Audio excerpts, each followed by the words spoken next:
ख़वातीन हज़रात अस्सलाम वालेकुम। इस वक्त जो मनाज़िर आप अपनी स्क्रीन्स पर मुलाहिज़ा कर रहे हैं ये फ़ैसलाबाद रेलवे स्टेशन के हैं और आज 26 दिसंबर 2023 है और ये प्लेटफॉर्म नंबर 1 है और यहाँ पर अभी कुछ ही सेकंड्स में कराकोरम एक्सप्रेस लाहौर से पहुँचने वाली है। आज कराकोरम एक्सप्रेस तकरीबन कोई 2.25 घंटे लेट हुई है। रूटीन में वो यहाँ पर 5 बजे पहुँच जाती है और हमने भी 5 बजे का टिकट ले रखा था कराची के लिए, लेकिन चूँकि कराकोरम एक्सप्रेस आज लेट हुई है तो अभी तकरीबन 7:05 हो गए हुए हैं। तो कुछ ही देर में कराकोरम एक्सप्रेस यहाँ पहुँचने वाली है और हम अपना फ़ैसलाबाद से कराची का जो सफ़र है उसका आगाज़ करने लगे हैं। तो ये मनाज़िर आप देख रहे हैं फ़ैसलाबाद रेलवे स्टेशन के। ये सामने जो लाइट्स आपको नज़र आ रही हैं ये कराकोरम एक्सप्रेस की हैं और कराकोरम एक्सप्रेस अभी बिल्कुल आपके सामने यहाँ कुछ सेकंड्स के बाद अपनी खूबसूरत सी आवाज़ के साथ प्लेटफॉर्म नंबर 1 फ़ैसलाबाद रेलवे स्टेशन पर पहुँचने वाली है। तो ये जो इंतज़ार था 2 घंटे का फ़ैसलाबाद रेलवे स्टेशन पे, बहुत कुछ इसमें सीखने को मिला। किसी दिन वक्त मिला तो इसकी सारी यादें भी आपके साथ मैं ज़रूर शेयर करूँगा और बहुत कुछ जानने को मिला, बहुत कुछ सीखने को मिला, बहुत कुछ देखने को मिला और बहुत कुछ बर्दाश्त करने को मिला और बहुत कुछ देख के तकलीफ़ भी हुई। पाकिस्तान के इस निज़ाम को देखकर यहाँ पर किसी चीज़ की कोई कमी नहीं है। अगर कमी है तो कमिटमेंट की कमी है, अगर कमी है तो काम की कमी है।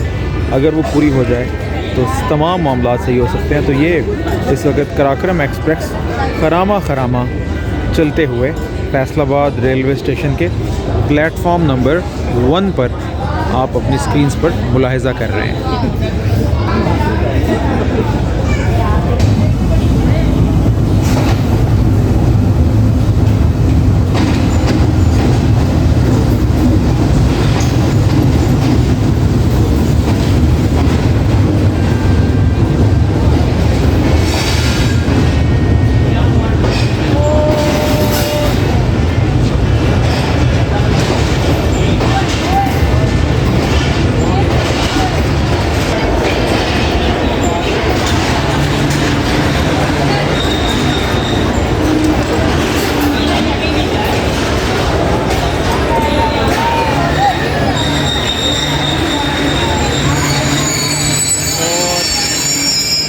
कराकोरम एक्सप्रेस इस वक्त रुक चुकी है।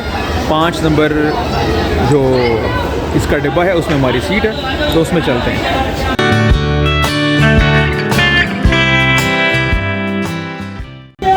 ये इस वक्त खानेवाल पे कराकोरम एक्सप्रेस रुकी है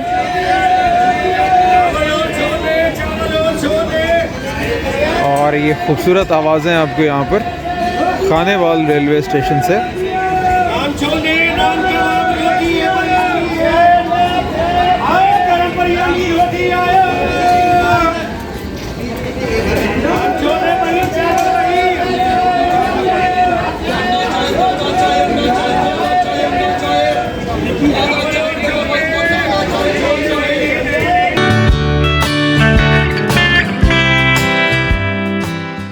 और तीनों हज़रात अस्सलाम वालेकुम।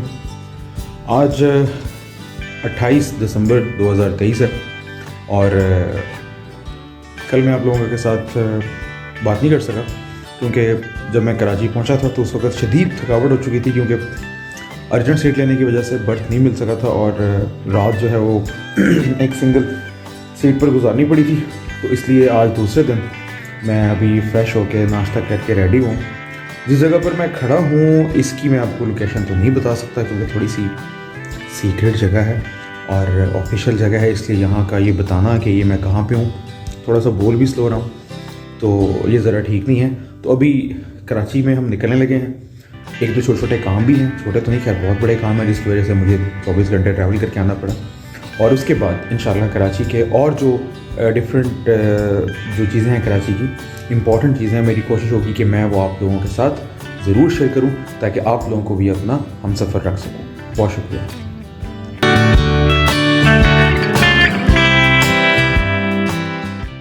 इस वक्त मेरे अकब में आप जो बिल्डिंग देख रहे हैं ये मज़ार कायद है और अभी कुछ देर पहले हम यहाँ पर पहुँचे हैं।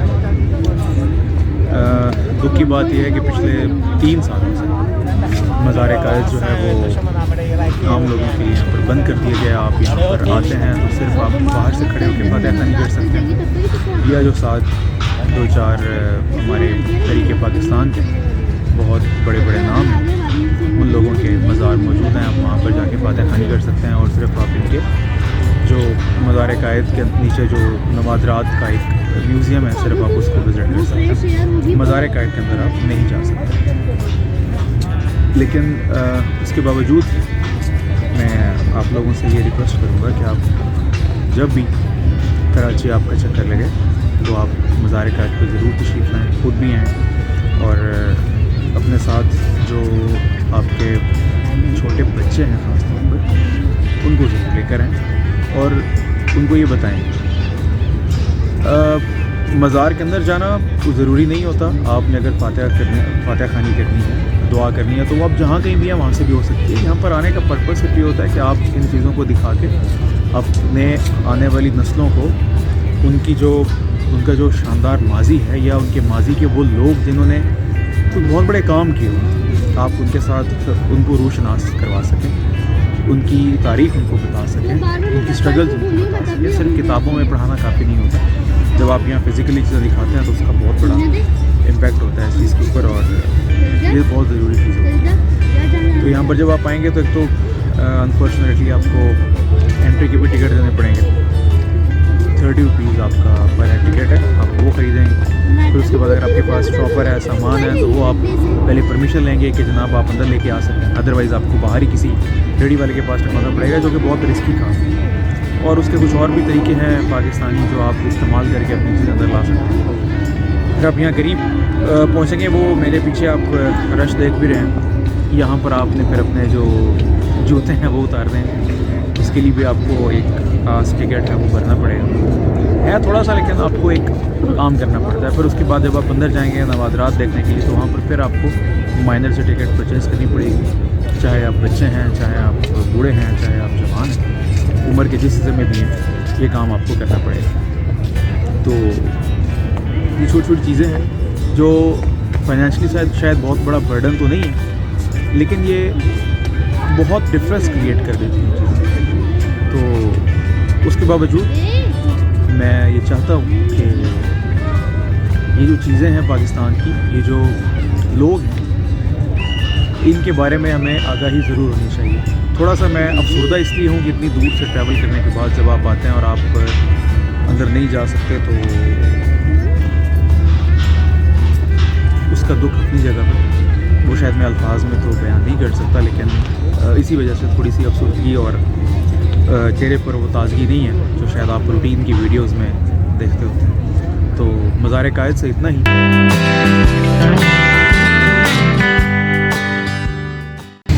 मज़ार कायद से इस वक्त हम बाहर आ चुके हैं और अभी यहाँ हमने वेट करना है लाल बस का, और लाल बस का जो नंबर है जिस पर अभी मैंने ट्रैवल करना है वो है R10 यानी कि R10, और ये R10 हमें ले जाएगी जनाब सी व्यू तक, यानी कि कराची का शोर आफाक बीच समंदर। तो आइए हमारे साथ वेट करते हैं और ले चलते हैं आपको सी व्यू तक।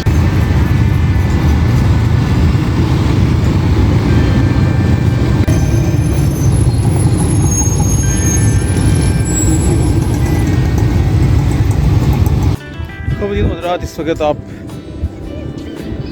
मुझे देख सकते हैं और मैं जिस खूबसूरत सी जगह पे हूँ और आपको दिखाना भी चाहता हूँ, उसका नाम है क्लिफ्टन। और क्लिफ्टन के ऊपर जो पाकिस्तान का कराची के अंदर साहिल समंदर है वो अभी मैं आपको दिखाने लगा हूँ। तो दिल थाम के देखिए, ये नज़ारे इस वक्त जो आप देख रहे हैं, ये है जनाब सी व्यू। कराची में ढेर सारे साहिल हैं समंदर के, सबसे मशहूर यही वाला है। यहाँ पर ज़्यादा लोगों की असेस है, यहाँ पर लोग आते हैं। इसके अलावा अगर आप जाना चाहें तो सैंड स्पिट के नाम से भी एक साहिल है, और अगर आप उससे भी आगे जाना चाहें जहाँ से आपको मकरान की पहाड़ियाँ भी नज़र आती हैं, तो उसका नाम है हॉक्स बे। हॉक्स बे। तो ये उसके अलावा मनोड़ा भी है। तो 3 से 4 साहिल हैं कराची के समंदर को देखने के लिए। तो ये खूबसूरत साहिली इलाका समंदर का कराची से इस वक्त आपकी आँखों के सामने। अभी चूँकि सूरज बिल्कुल ऊपर है और ये सामने चमकता हुआ पानी का नज़ारा इस वक्त आप देख सकते हैं कि यहाँ पर सूरज की लाइट पड़ रही है, और इस तरफ सारी साहिली पट्टी। अगर मैं आपको जूम आउट करके दिखा सकूं तो आप देखेंगे कि यहाँ पर कितनी तादाद में लोग मौजूद हैं। जी जनाब, तो ये है सी व्यू। अभी साहिल समंदर पे चना चाट मैं खाने लगा हूँ, और आपको मैं इसलिए बता रहा हूँ कि जब बंदा अकेला आता है तो उसको दिल करता है कि ये जो मनाज़र मैं देख रहा हूँ और एंजॉय कर रहा हूँ, या मेरे साथ आप लोग भी होते हैं, तो इसलिए मैं आप लोगों को बताता हूँ और आप लोगों को अपना शरीक सफ़र करता हूँ। तो साहिल समंदर पे बैठ के ये आ गई जनाब चना चाट की प्लेट आपके सामने, और ये मैं सिर्फ इसलिए एंजॉय कर रहा हूँ, आपको अंदर की बात बता देता हूँ, क्योंकि यहाँ पर ना ये समंदर, और ये आप देख सकते हैं पीछे जो है ना ये सारी जगह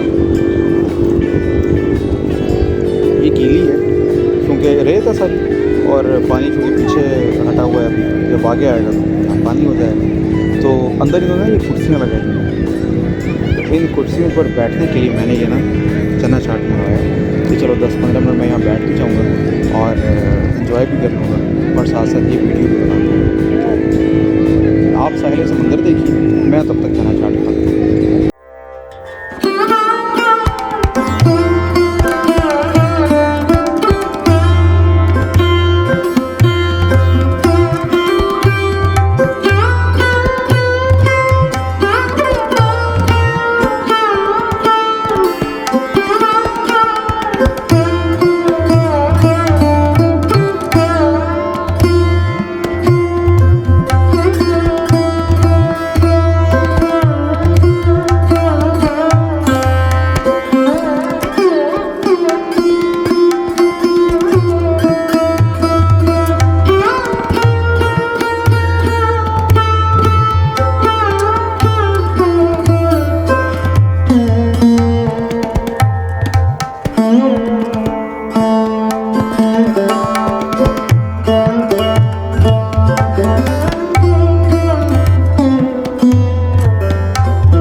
ख़वातीन हज़रात, जब समंदर की लहरें समंदर से अलग हो जाती हैं तो वो यूं इस तरह से साहिलों पर भटकती फिरती हैं, और इस तरह से भटकती हैं कि आप उनको आसानी से अपने पैरों तले रोन सकते हैं। लेकिन वही लहर जब समंदर का हिस्सा रहती है, साहिल पर आने के बाद भी वो वापस समंदर में पलट जाती है, तो वो लहर नहीं, वो समंदर कहलाता है। और समंदर फिर अपनी लहरों की बहुत हिफाजत करता है। इसलिए इकबाल ने कहा था, मौज है दरिया में और बैरून दरिया कुछ नहीं। कि अगर आप जुड़े रहते हैं, ग्रुप की सूरत में रहते हैं, इकट्ठे रहते हैं, तो फिर वो मौज दरिया का हिस्सा रहती है। लेकिन जब वो मौज या वो लहर दरिया से या समंदर से बाहर निकल आती है तो फिर वो बैरून दरिया, बैरून समंदर भटक तो सकती है और कुछ नहीं कहला सकती।